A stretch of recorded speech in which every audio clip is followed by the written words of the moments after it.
Hello there, guys. This is Christy Lewis from Dostoevsky in Space, painting my nails because I forgot until just now. Today we're going to be talking about the best books that I've read in 2025. It's the most exciting video of the year, I think, for everybody. Like, I get so excited and I watch literally everybody's best books of the year. So let's jump into it. First of all, this year I'm going to have more of an organized video, so I'm going to start off with some runners up, and then I'm going to talk about the rereads that I loved this year and that I just want to hype because I love them. I usually only reread things because I loved them. So they belong on this list, but I might have talked about them before, or I might not have thought really deeply about them. I might have just enjoyed them. So I'll just mention those, and then we'll move on to a fiction section. And then we'll have a nonfiction section. So this video is going to be super long, which is fine because I don't do super long videos anymore. So let's jump into it. First of all, we have a middle grade book. We have The Water Horse by Dick Kingsmith, which was made into a movie, which I have not seen. But there's some really fun new covers of this and stuff that I was looking at. As I was pulling up covers for this video, I was like, oh, they've got new covers of all these old books. So that's exciting. I love the digital age for that. Yeah, this is a runner-up because I don't have a ton to say about it. But I enjoyed it thoroughly while I was reading it. And I don't know, some of the characters are probably a little bit not interesting. They're kind of stereotype little brother. There's the little brother character, and he's a very stereotypical little brother, for example.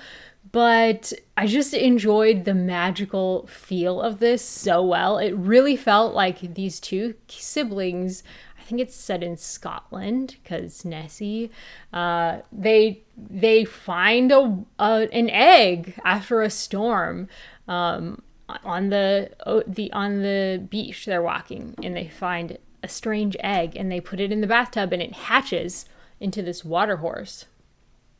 And it feels really real. It feels like they're really talking about an experience that they really had, it really puts you there. And I enjoyed it thoroughly. It was so escapist, just so pure serotonin for me. So really enjoyed it. Next, we're going to talk about Housekeeping, which is kind of the opposite. Not pure serotonin at all. This is a really beautiful, one long metaphor, basically. The writing is really, really poetic. It's not really my thing normally. I don't read a lot of literary fiction, contemporary literary fiction. This is actually not contemporary, though. I didn't realize when I was reading it that it's 50 years old. But it is. So Marilynne Robinson, this is my first Marilynne Robinson, and I'm sure it will not be my last.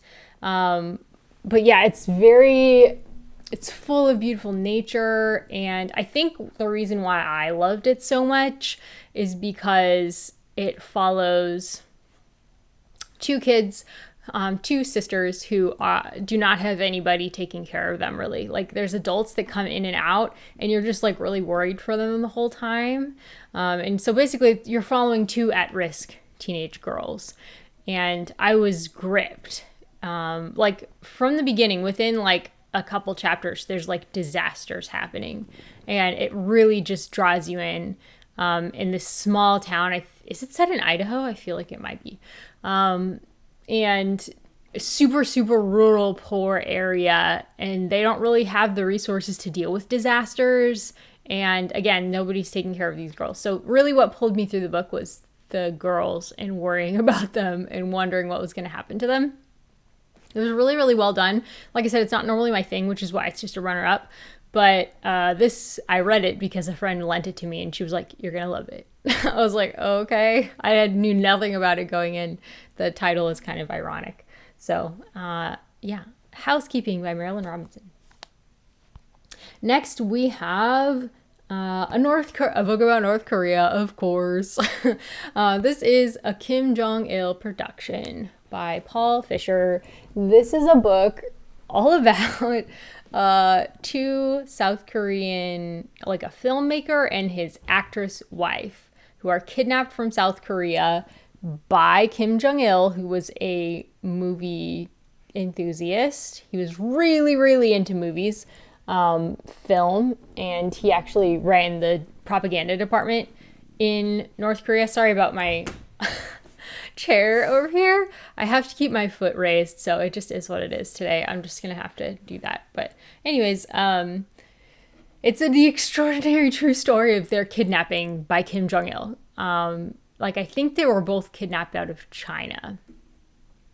And they're, like, kidnapped into a boat. And, like, it's, like, crazy. And they're there for, like, 7 years. And they're forced to make these public statements saying, yeah, we came here because we knew we'd have artistic freedom, because the filmmaker was in some controversies. He was in some hot water in South Korea.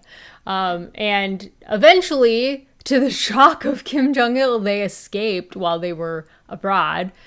He had allowed them to open up a sort of a mission abroad. I don't remember specifics about it. But anyways, yeah, it's really fascinating, really, really interesting. It's the runner-up because I'm not really sure why. It could have easily been one of my favorites of the year, but I read it mainly on somebody else's recommendation. That's a lot of times what I'm finding is a lot of times runner-ups are things that I read on recommendation. Like, I didn't have as much, I don't know, like personal like enthusiasm for the topic. But actually I am pretty enthusiastic about North Korea. And it was really interesting hearing the history of the Kims, like the differences between the Kim family rulers, the ones who've ruled. So Kim Il-sung was the one who founded North Korea. Kim Jong-il, who is the movie buff, he was the second ruler. He was Kim Jong-il's son. And then we have Kim Jong-un currently, who is Kim Il-sung's grandson. So he's the third in the dynasty. So yeah, it was really definitely a worthwhile book if you're interested in the topic, or even if you're not really. Like, I think it was a really well done sort of memoir biography type thing. And I learned a lot through it. So yeah, runner-up for some reason. For some reason, it's not a favorite. It's just runner-up. I think because I probably wouldn't reread it. A lot of my favorites are books that I'm like, I could see myself rereading this. I probably wouldn't reread this. It's just like not my... I don't really care about film at all. Like, not at all. So maybe that's why. Moving on. Miss Kim Knows by Cho Nam-ju. This was my... Cho Nam-ju. This was my first Cho Nam-ju. She's the one who wrote Kim Ji-young, born 1980, whatever. And this is a series of short stories. Crystal recommended it. She really recommends the really famous one, Kim Ji-young. And I still haven't gotten to that one. I really wanted to during K-Drapathon, but I was focused on finishing this. So that's what I did. And this was well worth a read. Like, some of the short stories I really loved. And some of them were like, that was fine. Or I didn't even understand it. But some of them were just so transcendent. Like, there were some about, like, intergeneral relationships between women. And some of them were just, like, kind of whiny to me. But it was some of the short stories in there were so good that I had to include it as a runner-up. Like, it was really, really good writing. Like, even the stories where I was like, that was kind of whiny, it was really good writing anyways. The writing was fabulous. So definitely gonna check out more Cho Nam-ju. And another runner-up we have here is Twelfth Night by Alexine Farrell Falmouth, which is another name for oh shoot, what's her name? What did I write down here? Olivie Blake. Yeah, so I've never read anything else by her. I didn't even know that this was Olivie Blake when I was reading it. But this is a teen Renaissance fair romance, and there's like a lot of this happening in young adult right now, which I love for young adult. Lots of like nerd romances. I guess there's a lot of nerdy teens out there, and it makes me super happy. So we are following two teens who are on their school's government, and they are like enemies, like nemesis. I don't know what the word would be. But they really don't like each other.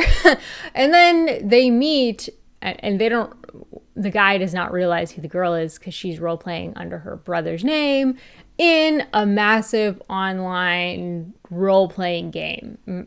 massively multiplayer MMORPG. Yeah, they're on one of those. And the guy is only on there because, he got injured playing football. So he's not normally a nerd. But he finds himself really sucked into this RPG game, which shocks the girl who is like, oh, I thought he was like a snob about these things, which he was. But now he's not. So they really have fun playing this game together. But the problem is, as they're kind of like falling for each other, she's like, he doesn't know who I am. Like, it's a secret identity thing. So, and like the longer this goes on, the more terrifying it becomes. When am I gonna reveal the fact that I am not my brother? That kind of thing. It was really fun. There was even a pastor character, which I was like, what? All right, so yeah, it was definitely still like, it's clear what perspective is right on everything. It's like it's clear it's a very like sort of feminist novel, but she tried to include other perspectives, and I appreciate that. I just wanted to mention that, and I did enjoy it quite a lot, even though the main character, she needs some growth. And I think that's acknowledged pretty well, and there is some character growth that happens. So the main character is really mean.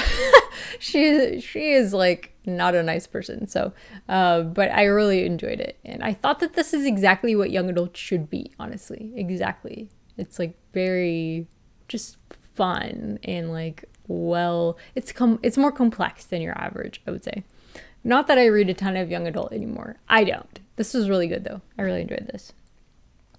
Okay, and one last runner-up. Boy, if these are the runners-up, guys, the favorites must be really good, right? Wild Magic by Tamora Pierce. This is... I must have moved this. This is a young adult fantasy. Actually, it's kind of middle grade, by the author of the Alana Quartet, the Lioness, the Song of the Lioness Quartet. This is a different quartet, though. It's about a different girl with a different kind of magic. And in this series, unlike in the Alana series, the author really knows that she's writing young adult. And this first book is just like flawless in my opinion, but it's still a runner-up because it's just it feels like middle grade, I guess. And middle grade, it's a little hard for me to have middle grade as my favorites a lot of times because I'm not a middle grader anymore.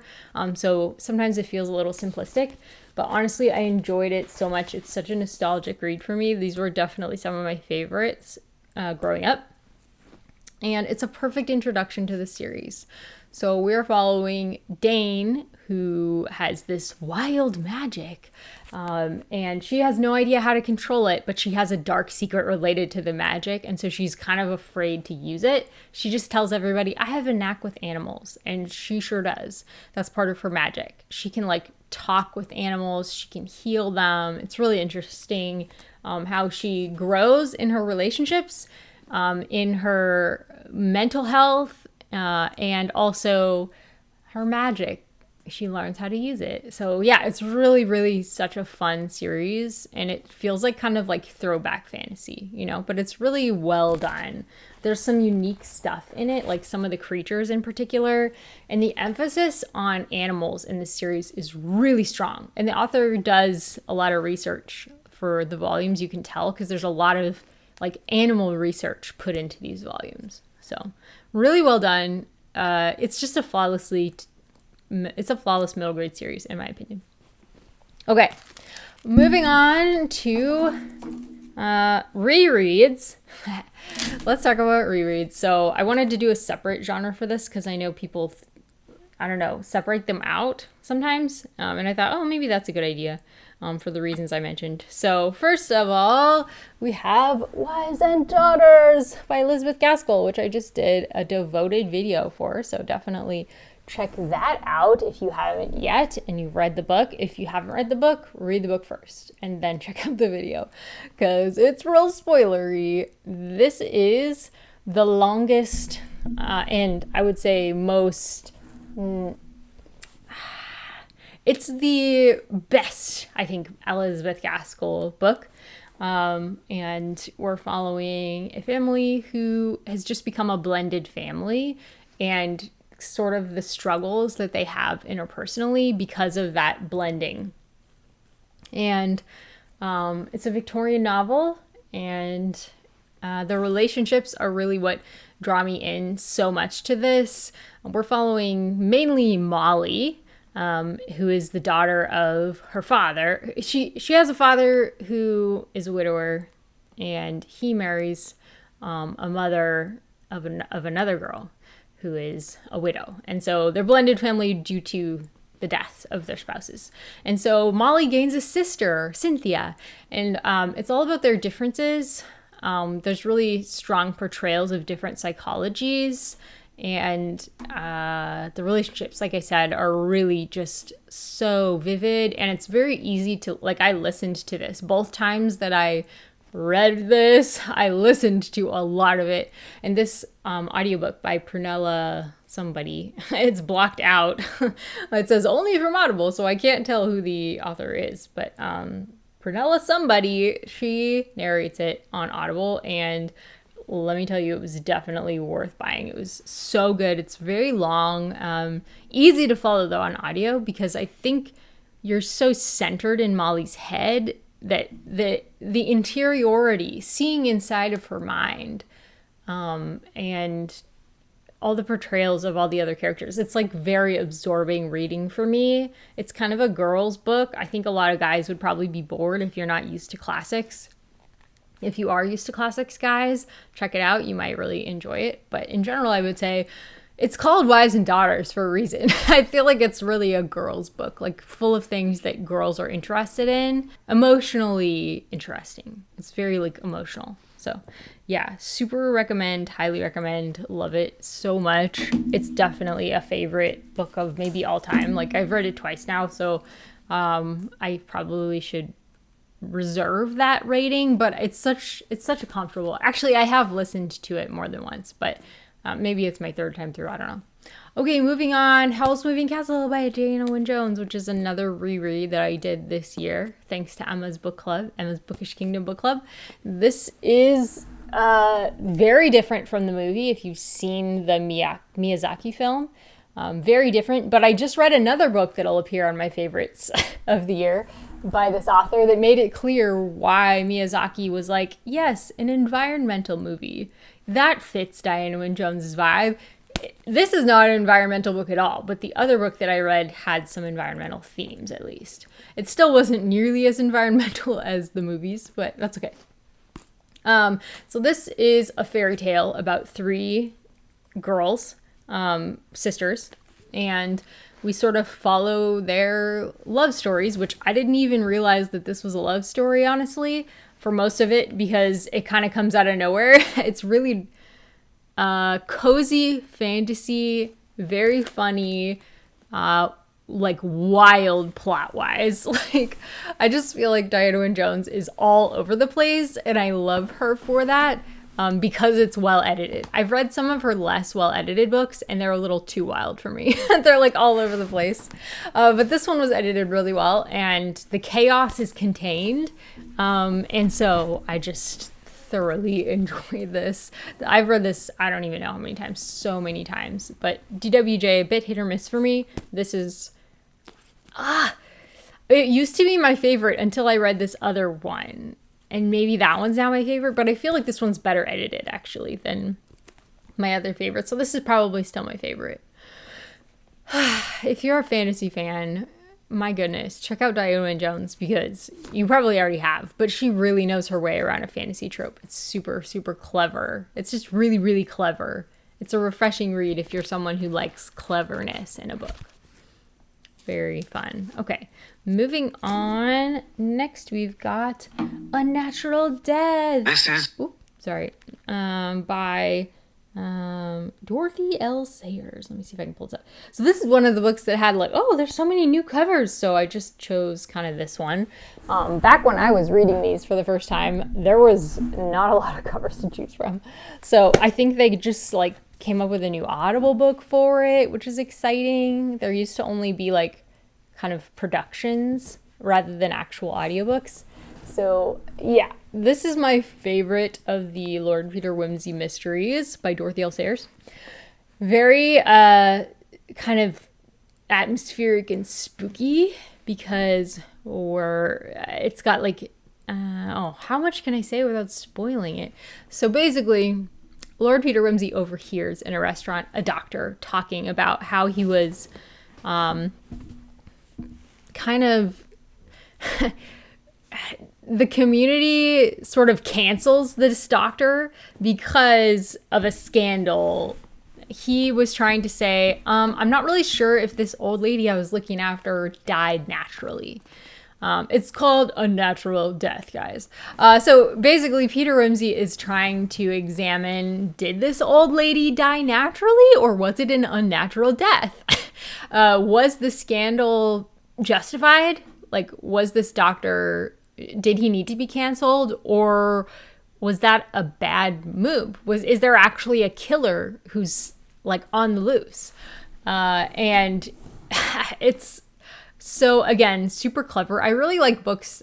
I'm finding cleverness, like an author being really clever, is a huge draw for me. If I'm like, oh my gosh, this author is super clever, I might keep reading no matter what, you know? And Dorothy Sayers is that's like the word that I would say that describes her writing. And Dianna Wynne Jones also. Very, very clever. Although Dianna Wynne Jones is a little more crazy. Dorothy L. Sayers, pretty regimented, I would say.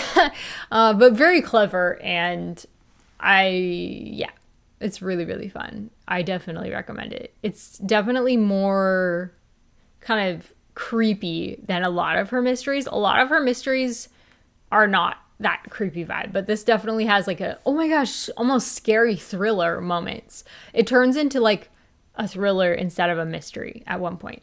So yeah, super love this. So good. Okay, keep on moving. One more of my rereads, and then we'll finally move on to the new books. And then there were 5 by Elizabeth Enright. This is a middle grade book, after I just was saying how middle grade books don't usually make my favorites. But this series is really special, and I read this with Tiffany and from Beautiful Manisha and her daughter Claire this year, and it was so rewarding to be back in this world. So this is following the Melindy family, and it's just so bright and very reminiscent of childhood. Her writing is really nostalgic, I would say. These are classic children's literature. So lots of time spent in the country, on things that really interest kids. You know, kids who spend a lot of time outside entertaining themselves, very artsy kids. Those are the type of kids the Melindys are. Very imaginative, very talented. And so it's a joy to follow them just for those reasons. But the first book there is set in New York, where they lived. And it's following their adventures through the city. That one's called The Saturdays. They each pool their allowance every week so that once a week, all of them, each one can take a special trip with his allowance. And so the second book is called The 4-Story Mistake, and they move to the countryside. And this third book is set at the 4-Story Mistake as well. So the second book is like really heavily all about the countryside, whereas this book, it's kind of like a war. It's like a war period where their dad is gone a lot because he works for the government. Is it World War II or World War I? I can't remember. Yeah, I can't remember. But they are growing up in this book. They are trying to like earn a war bond. And they put on like a fair to earn money to give to the government, you know, and they meet a child who needs help. And there's like tons of animals, dogs, horses. I mean, it's just like very imaginative children's literature. How do you even describe this? Lots of summer days. Yeah, I feel like, is this over the course of a summer? It might be. It's hard to remember all the details. Again, it's one that I've reread numerous times, and I just always keep coming back to these, and they're just so wonderful. So definitely recommend those. Okay, moving on to the new favorites. Okay, so first we have Dead Silence by S.A. Barnes. This is sci-fi horror, which is a genre I didn't know that I needed in my life. But I because of S.A. Barnes, I think she was the first sort of sci-fi horror that I have read. And because of her, I have like binged all 3 of her books on audio. This one's my favorite. It's the only one that's going to make it into my favorites, because I think it's her best one for me anyway. Maybe just because it hits the themes that I like. But the first one I read was a 4-star. The third one I read was a 3-star. The second one that I read, 5 stars. So flawless. So basically we are following a salvage crew in space who see a luxury cruise liner that disappeared 20 years ago. They just like run into it. Suddenly there it is in space, and they're like, what? Where did this come from? Has this just been drifting? So they call it a ghost ship. And because it's a luxury liner and nobody else knows of it, of course they're gonna go check it out. But why did it disappear? It was on its maiden cruise, and it just disappeared, and nobody knows what happened to it. Now we know. So read this book to find out. It's super creepy. Super creepy. But it's a creepiness level that I can handle. It's not like horror that's like slasher or gross or really terrifying. Like, it's not, I don't know. It's pretty visual. Being on this luxury liner, this ghost ship, was it had all the creepy vibes that I really wanted from this. Really enjoyed it on audio. So there we go. Moving on, The Rime of the Ancient Mariner by Samuel Taylor Coleridge, which I have not really read poetry in forever, but sorry, having trouble here. I had to read this one. I forget why I was drawn into it. Maybe somebody recommended it, but I read it for Feb Regency, and I really wanted to read some poetry, and so I went with this one, and I'm so glad that I did, because it was so good. Maybe like lengthy poetry is the kind of poetry I need in my life, like epic poetry. Not that this is quite epic, but it's quite long. It's like 77 pages, which is a pretty long poem. So we're following a captain who is cursed this voyage by killing an albatross, a violent act that he very quickly regrets. So, and it's again just like very atmospheric. I was really apparently in the mood for atmospheric things this year. So yeah, it's a Regency era poem that I would highly recommend. Yay. Okay, moving on to Pimsleur Korean. I loved listening to the Pimsleur Korean course this year. It really got me speaking the language, and it did it in a way that, like, I've tried listening to podcasts and things that are supposed to like help you learn a language, and usually I just end up zoning out a lot. But not with Pimsleur. Like, they really keep changing the situation, so you really have to think and respond appropriately.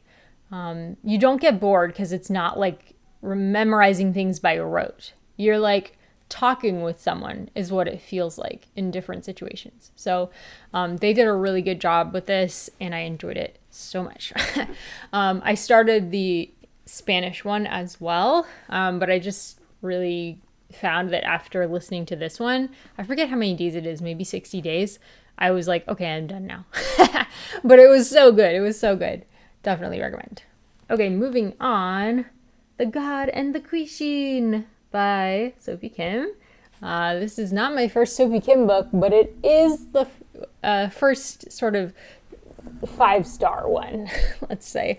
So I DNF'd The Last of the Talons, which was a young adult romance, bad boy romance that Jen loved.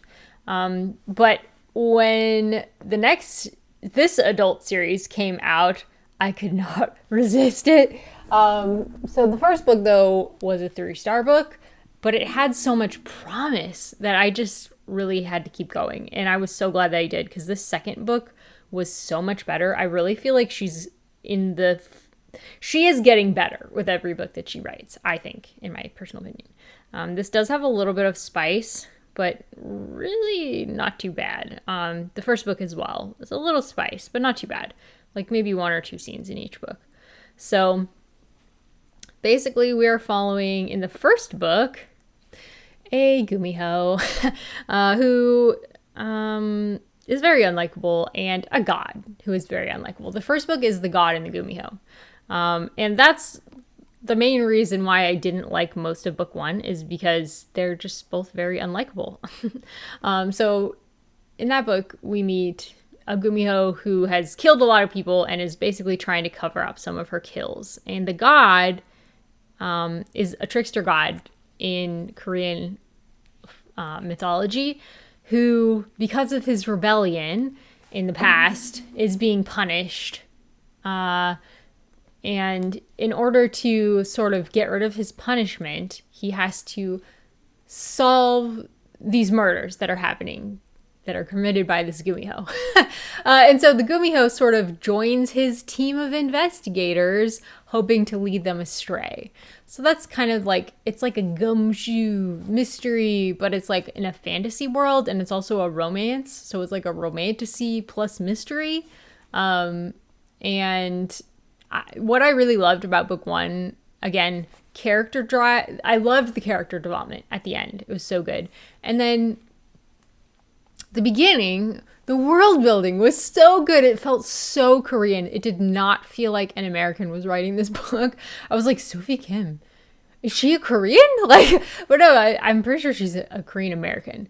But she did her research so well. Like, it's really, the setting is really wonderful. It's really the romance between 2 people I didn't like that I struggled with in book 1. In book 2, all of my problems are solved.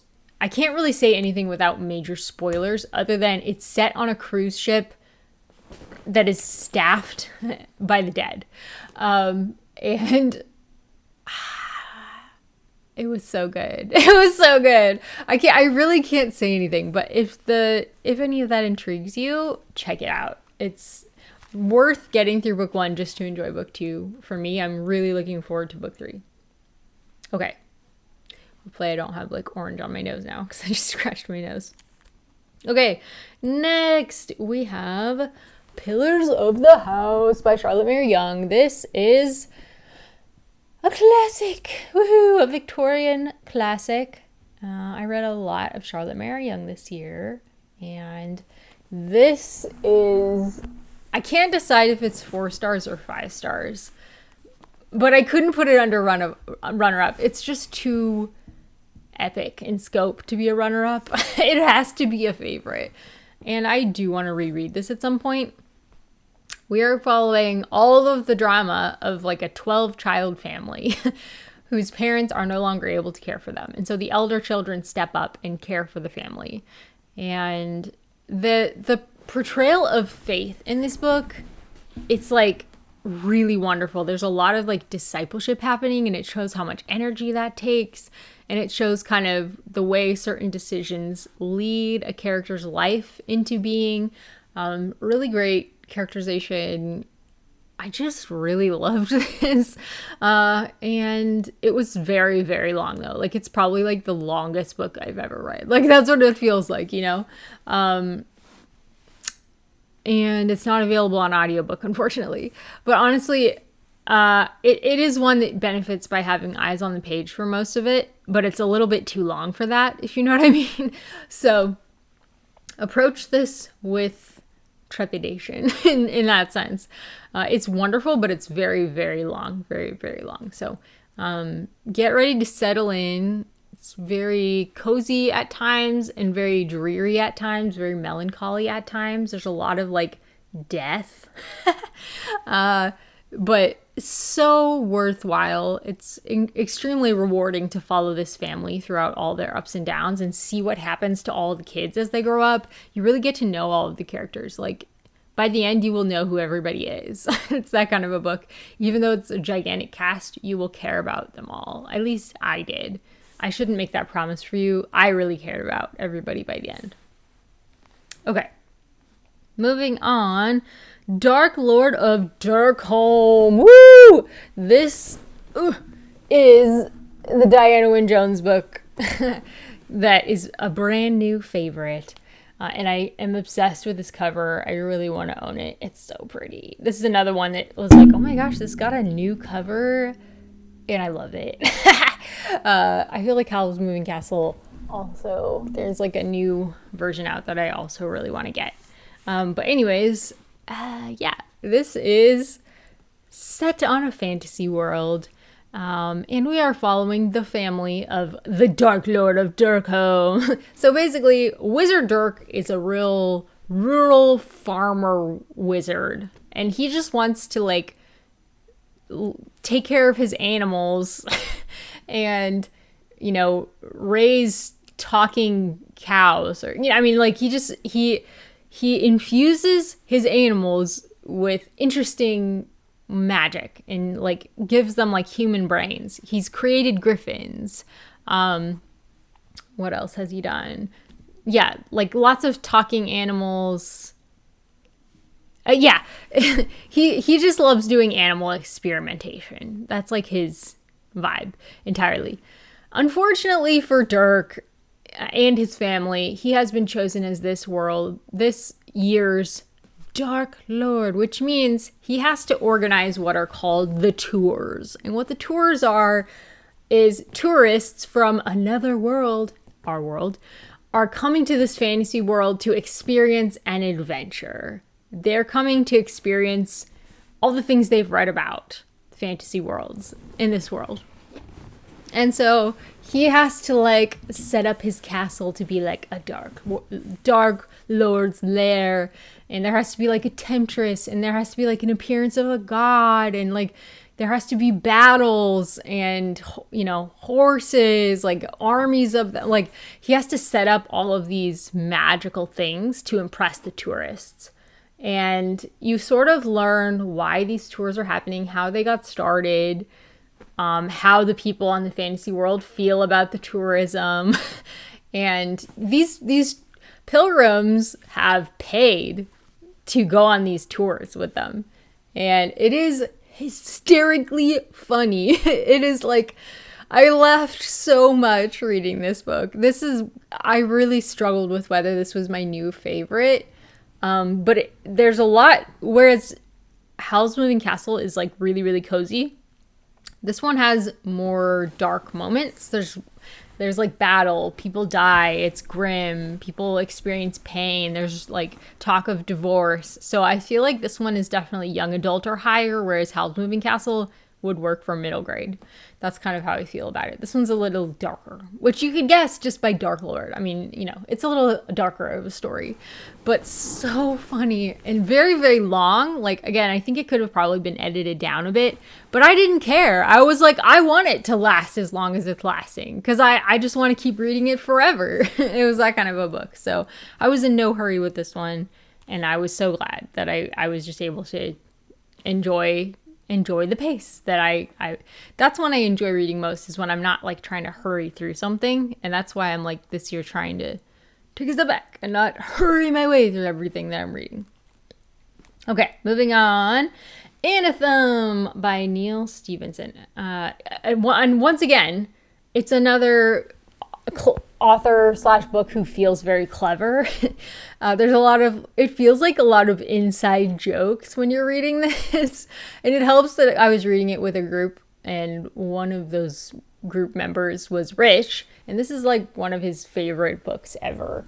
And he's read it multiple times. And I did feel like this was one long running joke, like an inside joke with Rich while we were reading it, which really heightened the experience for me. It's really, really long again. And I would say there's also not much I can say without like spoiling this because the pacing is very slow. You have to be ready for that going into it. The first 100 pages, there will be moments when you're confused. There will be moments when you're bored, especially if it's your first time reading it. I say try to stick it through the first 100, 110 pages. If you don't like it by then, you can feel free DNFing it and know that it's not going to be for you. But if you're like, I actually do like this, by like page 100, 110, somewhere in there, stick with it because it will probably pay off for you. I was definitely one of those readers where this was exactly what I wanted. I really can't. So, okay. Basically, if you've read Name of the Rose, it has that kind of a vibe. But I think it's funnier. And I think it's cleverer also. So, so basically we're following a bunch of secular monks, set on another planet that has some similarities to ours. So you won't be completely lost because they seem human, the people that we're following around. But there are some massive differences also. So that's where you might get confused. There's a lot of language that is like, they use G-jaw to mean cell phone, for example. So there's a lot of language like that where it's like, okay, why did you make me guess what that was? You could have just said cell phone and I would have known. There's a lot of that. So you do have to have a lot of patience as you're reading this. But I think because I read it twice for that readathon, like I enjoyed it so much. Some of the readers that we read it with, I think they knew by page 100 that this was not going to be a book for them, but they continued because it was a read along. And it wasn't, they felt like the math and science was a little too overwhelming, which I could totally understand. There's a lot of like philosophical conversations that touch on math and technology and things like that.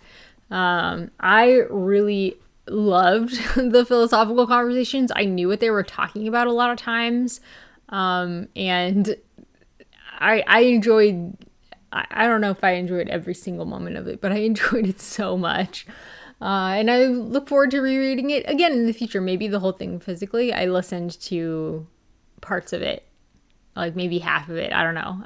I immersion read quite a lot of it too. But yeah, I would like to own this one. It's so good. Sci-fi novel following secular monks. They live in what are called maths. They're like secular monasteries where they study a bunch of stuff. They're all nerds, basically locked up because technology that they have created in past centuries, got humanity into trouble. And so basically they're allowed to come out of the maths at certain set times throughout the year and share what they have learned and try to make the world a better place with their discoveries. That's kind of the concept that you're going in with. I don't want to... There are other really fun kind of plot points, but a lot of it is not action. A lot of it is just like thinking and talking. So if that's not your kind of book, beware going in.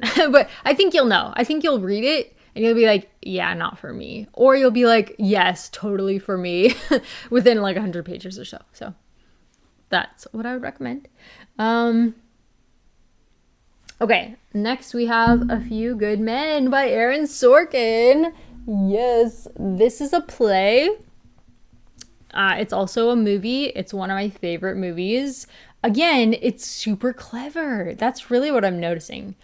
The clever dialogue is what makes it my favorite, but the moral argument is really interesting too. It's really complex. So we are following a bunch of U.S. Marines, and basically we're following two lawyers who are Marines, and one of them has never seen the inside of a courtroom. He's only ever plea bargained in his first year of being a lawyer. And then the other one is assigned to, or she gets herself assigned to one of this lawyer's cases. And she's like, do not plea bargain this case. You need to research it because your clients are innocent. So the case that she is referring to is two Marines who are accused of killing a fellow Marine. And of course the guy is like, yeah, I can get them off with however many years. That's going to be what I do. And this other lawyer is like, no, you need to research it. You need to actually do your job and be a lawyer rather than just a used car salesman, basically. The dialogue is scorching. It's like funny. Kevin and I love watching this movie. It's one of our favorites. Tom Cruise does fabulous. Who's the guy who plays... you can't handle the truth. You probably know in the comments, but there's some really iconic lines in this, and I loved it. It was so good. The play was just as good as the movie, honestly, and you can tell they basically were like dragging stuff straight out of the play for the movie. There's not like different writers, you know. It feels like the same person wrote both of them. So yeah, it's so good. So good. Highly recommend. And it's not even that long because it's the play. Woo! Next, we have Dawnshard, which this follows Oathbringer. It's by Brandon Sanderson. I think I just listened to this mainly. I might have started reading it, immersion reading it, and then transitioned to audiobooking it. But yeah, this is following a character named Gwisin, who is a character we've met in the Stormlight Archive interludes in between chapters that actually progress the plot forward. There's these things called interludes where you're introduced to characters and worlds that are sort of outside the narrative for now, but they become important later. And she's sent to a mysterious island to discover the truth of why all of these ships have disappeared on their way to this island. What happened to all the ships? That's what we're finding out with Gwisin. I ate this up. It was a new to me Sanderson, even though it's not new. I hadn't read it before. And it was so interesting and fun. I cannot even express to you. I think this gave me energy to keep going when everybody around me was feeling pretty slumpy about the newest Sanderson that came out. It was a disappointment to a lot of people, but I was still like excited for it and still am excited for it because I enjoyed Dawnshard so much and also because I enjoyed the Cytonic series so much. So yeah, I loved this. It was so good. Let's see. The world building is really a huge thing with Brandon Sanderson. That's why I love him. His world building is so deep. It like makes sense, you know, on a deep level. Yeah. Okay, moving on. American Gold Mine. This is a short story, and forgive me, I have not like looked back over my notes or anything about this one. I was hoping to get a review out before I discussed it with you guys, but I just didn't have time to review it. But this is a magazine called Fantasy and Sci-Fi Magazine, which is available on Kindle Unlimited, which I have right now because I have a new Kindle. So they gave me 3 months of Kindle Unlimited. Woo! So this is like the 70th anniversary issue. Dang it. I totally messed up my nails. Oh well. And there's a lot of big names in this one. Ken Liu, Paolo Bacigalupi, Michael Moorcock. Most of this, all-star issue. Most of this I haven't liked. I've read about half of it. Honestly, most of it, But there was one story by Paolo Bacigalupi, and I haven't read him before. I think he did like Wind Up Girl Chronicle. No, that's Haruki Murakami. I don't know. He wrote something else big that I haven't read. This was a total departure. I don't think this was anything like his novels. It was a short story or a novelette or a novella. Basically, it's about news and how ridiculous news is. It kind of examines the motivations of a lot of newscasters who just rage bait. And I find that's why I stayed away from news for so long. There was so much rage baiting happening. It was really just playing into trying to get people to watch and pay. And it shows where the money leads, basically. These newscasters are trying to do anything to get people to pay attention and to pay their sponsors, which gives them money. You know, it gives them a payday, the newscasters. And it's very jaded, but funny in like a ridiculous way. So you kind of hate the characters who are involved in the news because you're like, yeah, they're terrible people and what they're doing is horrible. But you can't help but watch. You're so drawn in, like, by a lot of newscaster personalities. And like, I definitely have felt this way before. Like, I can't stop watching, even though I'm like, I know what they're doing to me and I still can't stop watching. It's like a train wreck, you know? That is the feeling that this story conveys. And I thought it was really well done. And I need to go back through my notes because I think I did have some criticisms of it. But honestly, this is what a sci-fi short story should be like. It's a dystopia. It kind of leads us to the... Where is this style of news gonna lead us in America? That's the kind of what the question is at. That's what this story is answering. What's the logical end that we are going to reach if we continue to tune in and support news shows that are rage baiting, basically? So good. Like I said, most of this, not that great. Like, I read the Michael Moorcock story, it was fine. Like, there was a lot of, oh, okay, that was fine. And then there were some really weird stories that I was like, okay. But this one was actually really good, so I recommend it. If you have Kindle Unlimited, check it out. Okay, moving on. Emperor Mage by Tamora Pierce. I don't think I have this one ready, like, to show you guys. Whoops, I better pull that up. So this is the third book in the Wild Mage series, following Dane. It's my favorite book of the series, and in this book we are following Dane in a diplomatic mission to another nation, which to me has like major parallels to Egypt in the time of the Exodus. I feel like there are like Israelite parallels, and oh, it's so fun. My camera's gonna die. Hang on. I just wanted to show you this before my camera dies.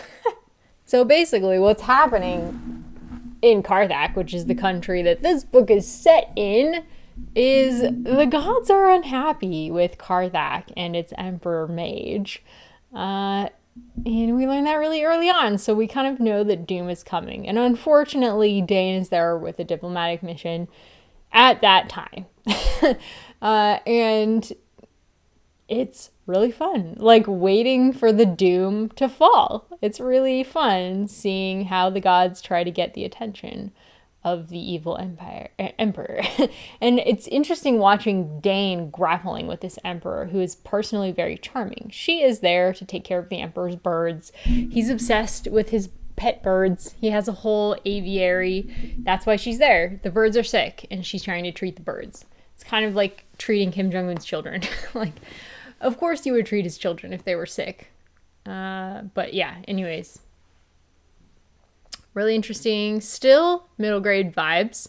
We're getting closer to young adult, but I feel like it's still fine for middle grade. It just happens to be my favorite. It's very dynamic. Yeah, really loved this. Wow, this was a reread. This should have been under my rereads. Sorry, I just realized that. That should have been under my rereads. Are there any others that should have been under my rereads? I don't think so. Okay, moving on. The Clever Woman of the Family by Elizabeth Mary Young. Is that right?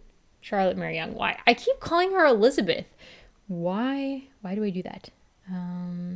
Sorry, trying to find it. Okay, there it is. This cover, it doesn't look anything like the book, honestly. I don't know. I don't know what's going on with this cover, but it is what it is. Just ignore the cover. This is just here for ease of finding, if you want to find me talking about the Clever Woman of the Family. So this book is such a departure. I read 3 books by Charlotte Mary Young this year, and this was my favorite. It is medium in length. The reason Pillars is not my favorite is just because it's really long. It's like a little too long. This one is also really long, but it's not quite as long.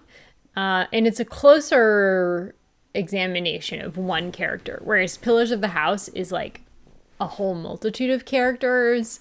The Clever One of the Family is like a very close examination of one young woman who is the cleverest woman of her family, which in her social circle. Unfortunately, she has a very small social circle and very little experience. And so is she really that clever? Like, she's cleverer than the average bloke, I guess you would say. Definitely cleverer than a lot of the women she knows, any of the women she knows. And so she's like a women's rights type. She's like an early proto-feminist, I would say, in this Victorian novel.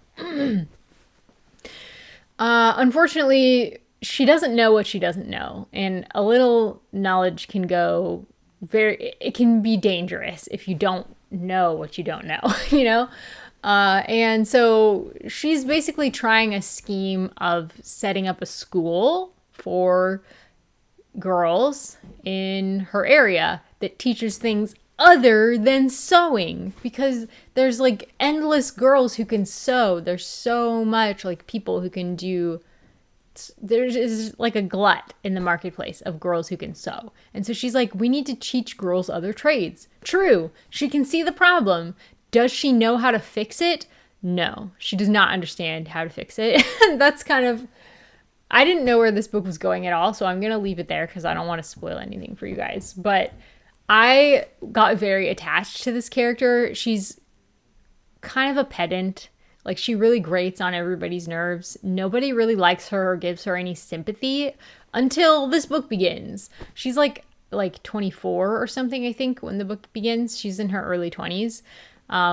And she finally meets a couple people who give her some sympathy. You kind of see how everybody else treats her, and it's not great. But, like, she's very grating. She's a strong personality. She's very sure of herself when she shouldn't be. So she's kind of she's incredibly unlikable in the beginning, but I felt very protective of her because of how people treated her, and also because I really liked the characters who liked her and gave her sympathy. So I really was, in the beginning, I wasn't sure I was gonna like this book. Like 40% in, I was like, everybody's so unlikable. Like, almost everybody is super unlikable. But my expectations were subverted several times following that. And I really grew to love the cast when I saw where the author was going with it, and the moral argument and like the romance elements I really loved. I thought it was really extremely well done, and I'm so glad that I read this. I read this for Emma's Bookish Kingdom book club, and it was definitely... She's such a versatile writer. The other book that I read by her this year that isn't in my favorites, but it was still really, really fun, was it was a Cupid and Psyche retelling, and it had like Beauty and the Beast somewhat vibes, which is why I liked it. It's kind of like a princess story. But it's set in like the 1700s in England. And so everybody's wearing like powdered wigs and stuff. And it was just a romp. It was so fun. It was just like very plot heavy. The characterization was mostly nothing special. There was one character who had like a really great spiritual growth kind of arc. And also there's a lot of spiritual growth arc happening in this book as well.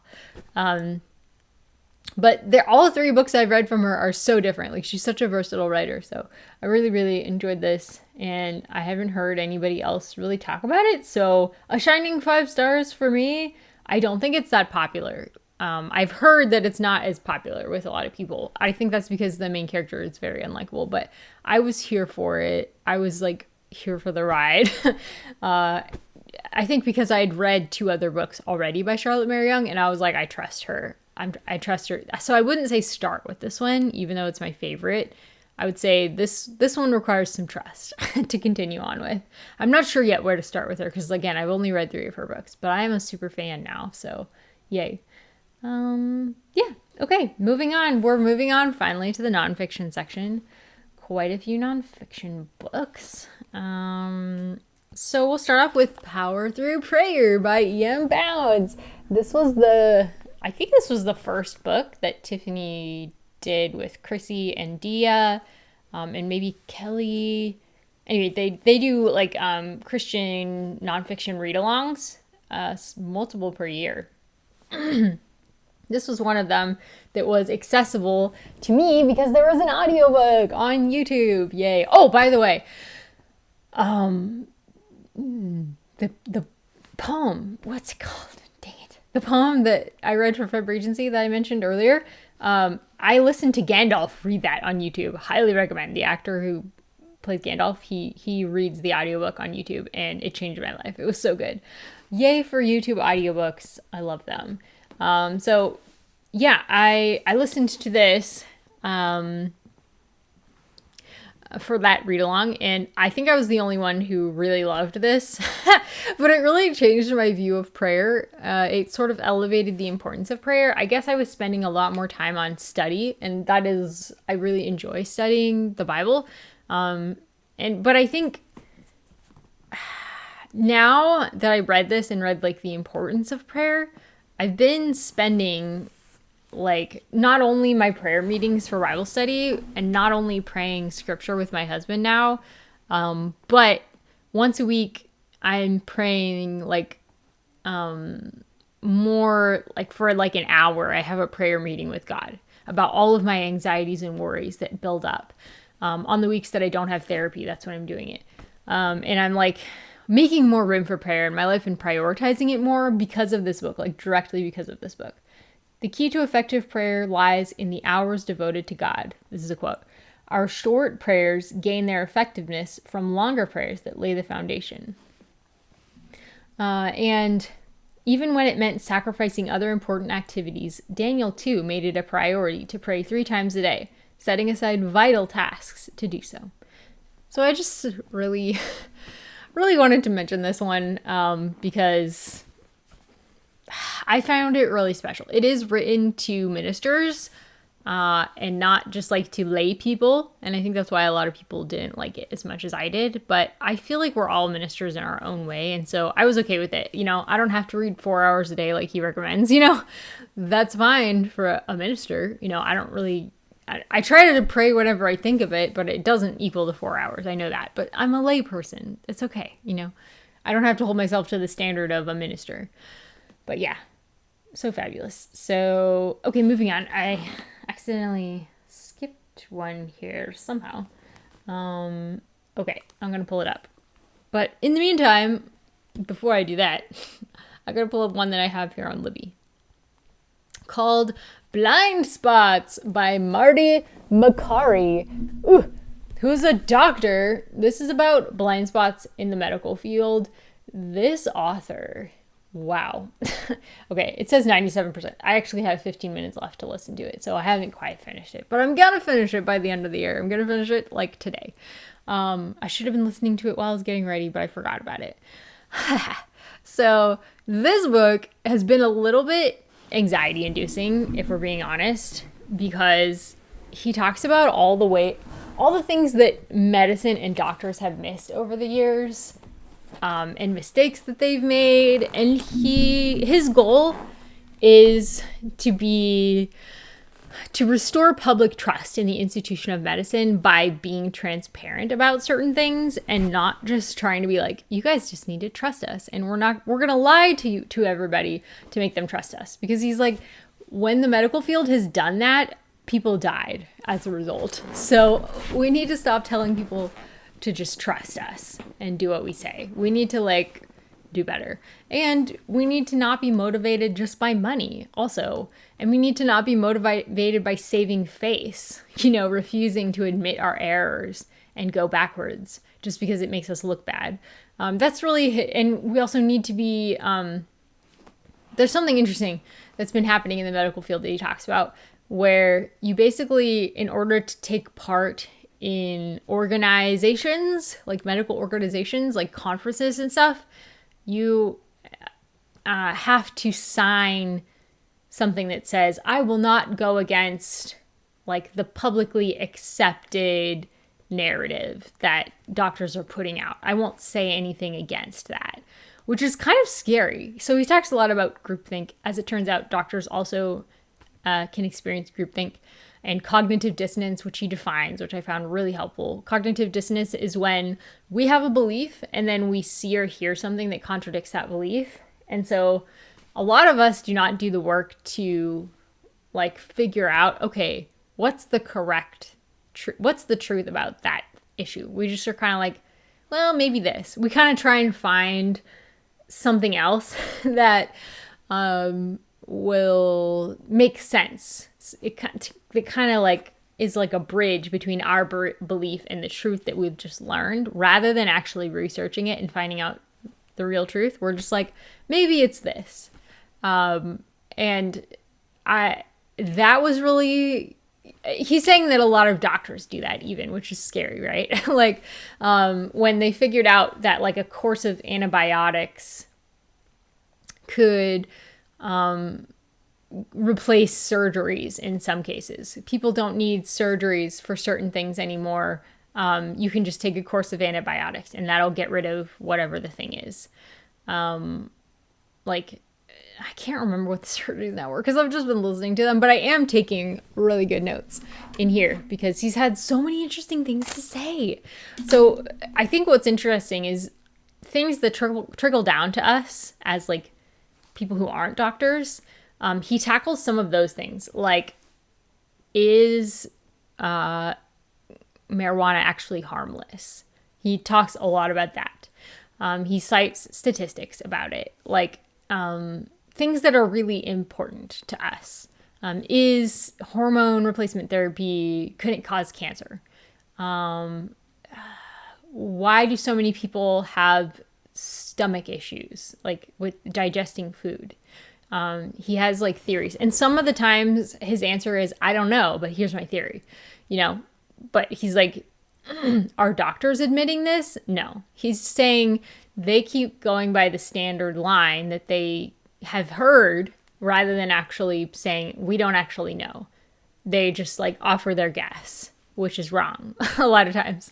So yeah, when medicine gets it wrong and what it means for our health. That's kind of what it's about. It's very anxiety inducing for me to think about all the things that went wrong. Like when the Red Cross for like 15 years would not test people for HIV before accepting them as blood donors because it's inappropriate in their view to ask about your sexual proclivities.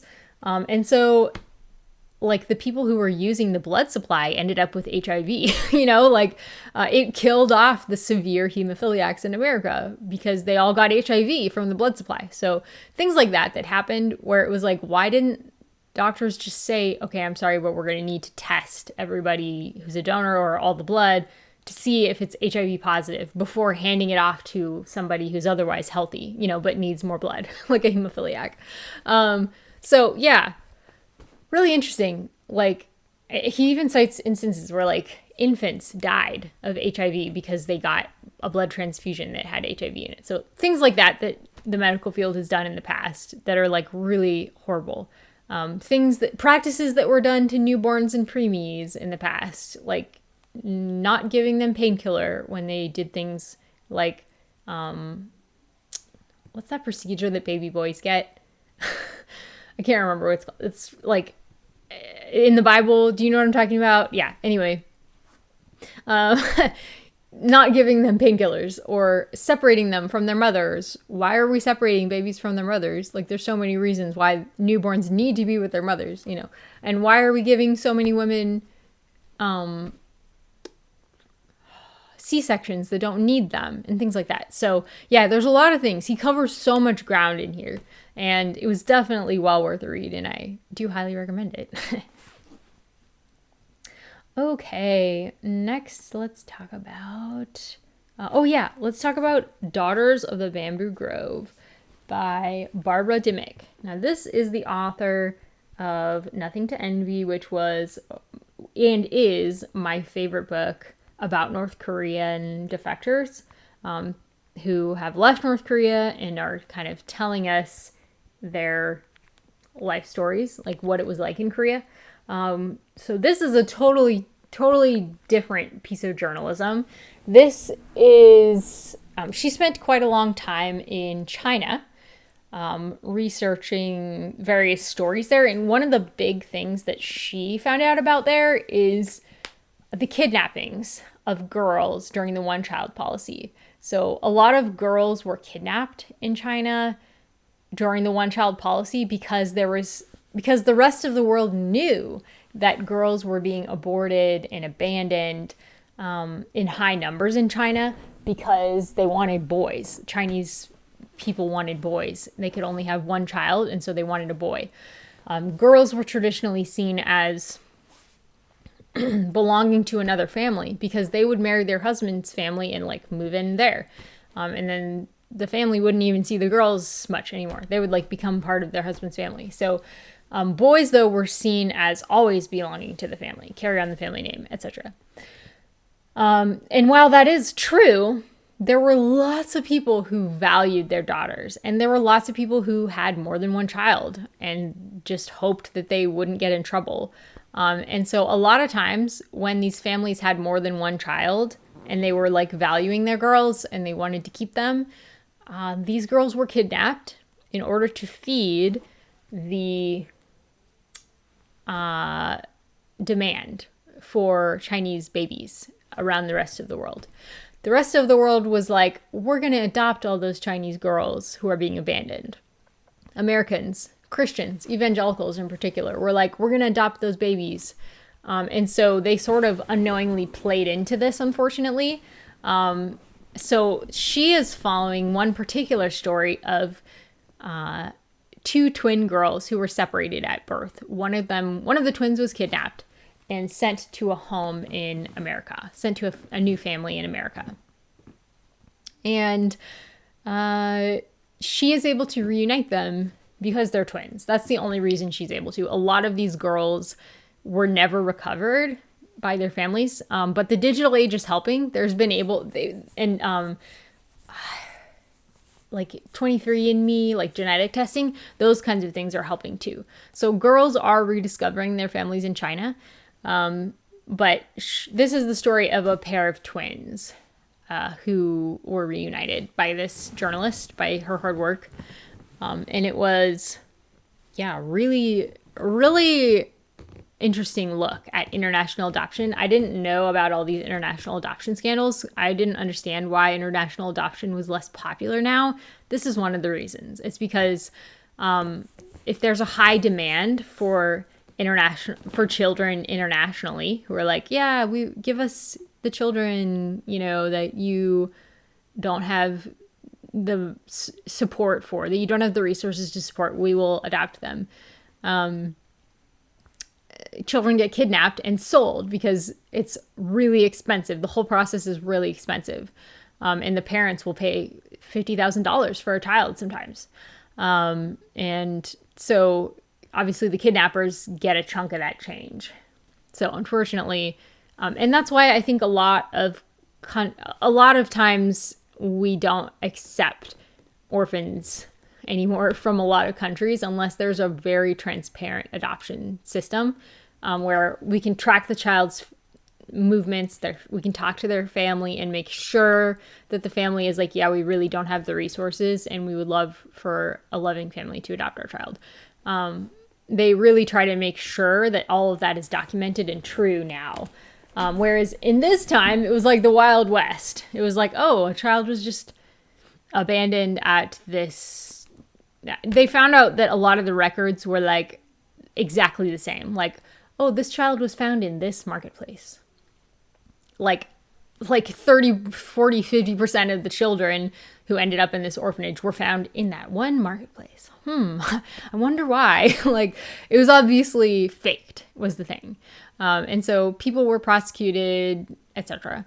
Very interesting, quite scandalous, a bit too long. This should have been cut down, but very gripping on audiobook, and I would recommend it.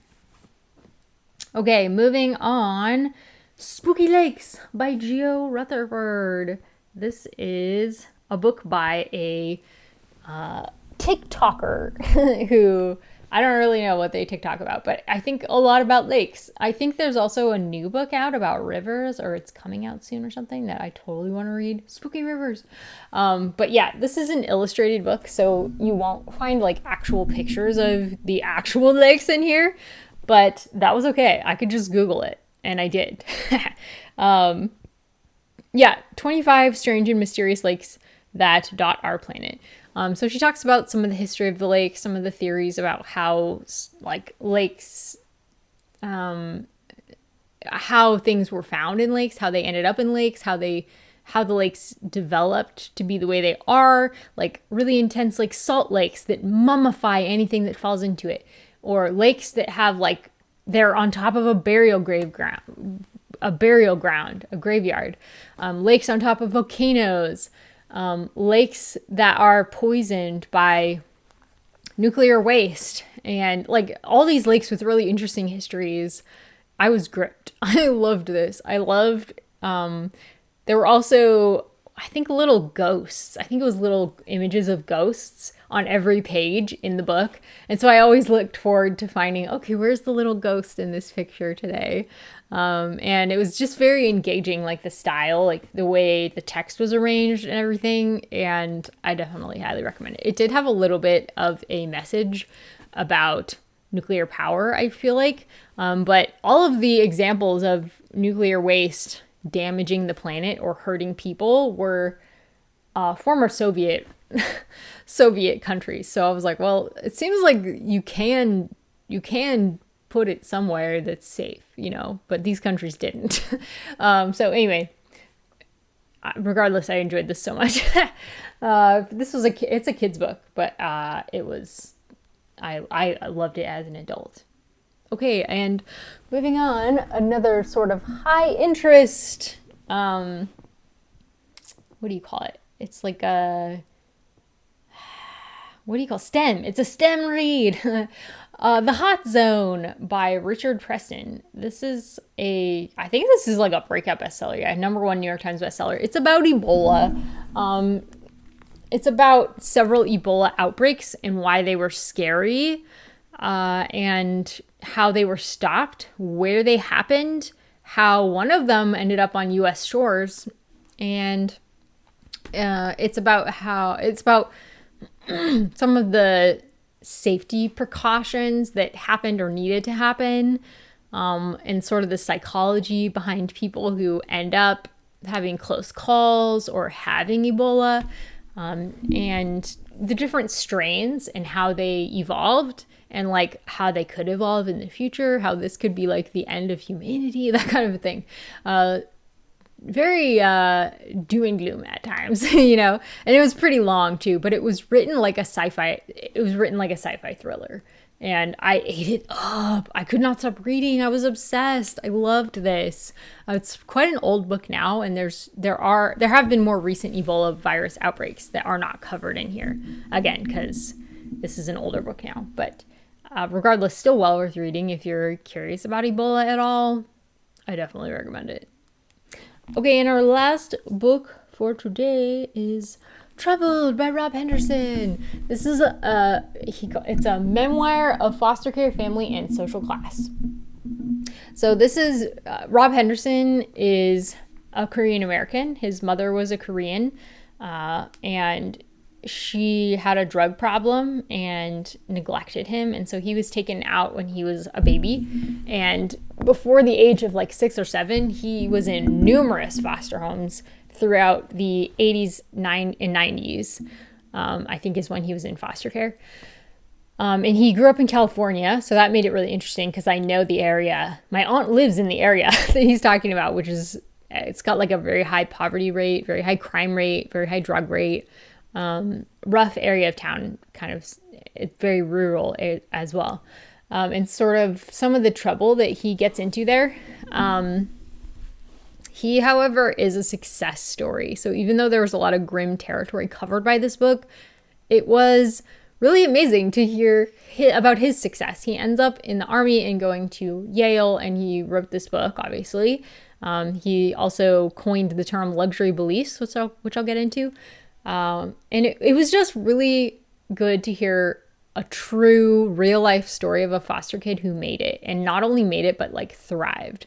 Like, there are stories of foster kids, you know, making it and thriving in their own way, you know, but they have like handicaps, a lot of those kids. Not like, I'm not talking about like mental or physical handicaps.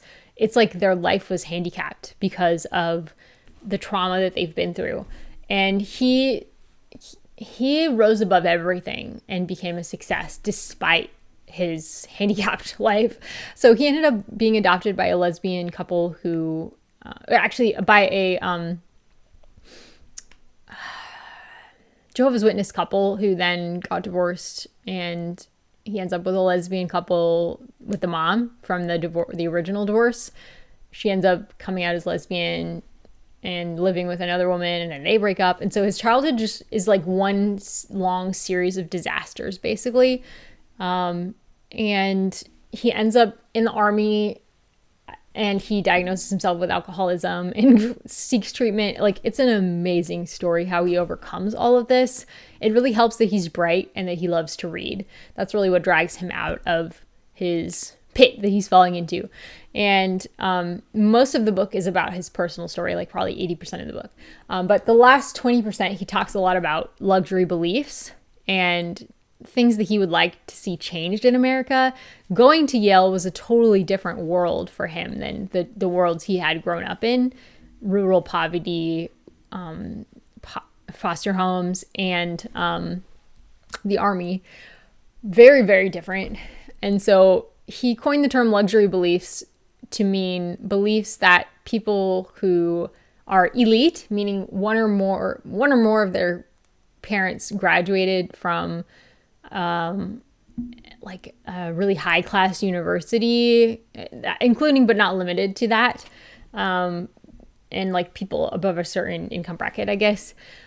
He defined it somewhere in here, but I didn't write that all down to talk about today. But basically, it's beliefs that those people say to other people to appear cultured and worldly and non-judgmental, basically. Things like legalize drugs. These beliefs that they say to like give off a certain cultured worldly vibe. My camera died, so I'm just gonna finish up on my phone. Hope you guys don't mind. So basically, beliefs that are spouted by people who want to come across a certain way, like for a social look, I guess. But these beliefs are actually really harmful for the lower classes. For example, legalizing drugs.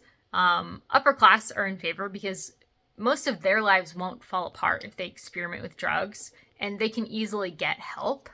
They have the family support. They can get nannies for their kids so that their kids don't suffer because of their drug habits. They can ship their kids off to a nice school. Like, the kids of rich families still suffer if their parents have a drug problem, but not to the level of a lower income family would suffer if their parents had a drug problem. So he's saying the upper elite can take drugs and their families don't necessarily fall apart. They may not be happy. Their lives might be ruined in some ways, but it doesn't affect kids as much. Whereas kids of the lower classes, if their parents are taking drugs, those kids are going to feel it. They're going to be exposed to drugs. They're going to be put in dangerous situations. They're not going to be away at school. They probably won't even go to school. They'll probably end up being drug addicts and exposed to violent and dangerous behavior. And so this whole like legalizing drugs theory harms the kids of poor families more than it harms the kids of rich families. So that's kind of what that's like an example of a luxury belief.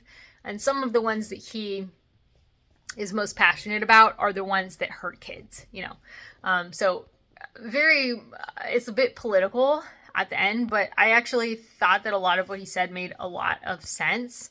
The lower classes do see the consequences of a lot of social policies, and, you know, the rotating door of boyfriends, you know, for example, was another one. Polyamory was another one that kids of single mothers suffer a lot more in the lower classes than in the upper classes, for example. So yeah, really, really heartfelt. And I guess you can tell he went to Yale. He's very convincing. And I just really enjoyed Troubled by Rob Henderson. From a kid from the rough side of the tracks to a Yale graduate writing a book and lecturing about ideas that he himself came up with. It's really rewarding to see him thriving and succeeding. And I hope that he writes more and does well. So anyways, that's the end. And that's why I was like, okay, I'm just going to finish this on my phone because I was almost done. So thank you guys so much for watching this. Let me know down below what your favorites of 2025 were.